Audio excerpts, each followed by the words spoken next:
القارعة. ما القارعة وما أدراك ما القارعة. القارعة ما القارعة وما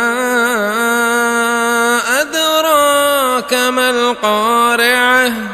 يوم يكون الناس كالفراش المبثوث وتكون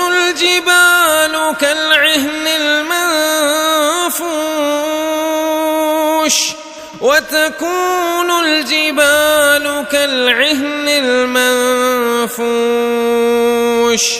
فأما من ثقلت موازينه فهو في عيشة راضية وأما من خفت موازينه فأمه هاوية وما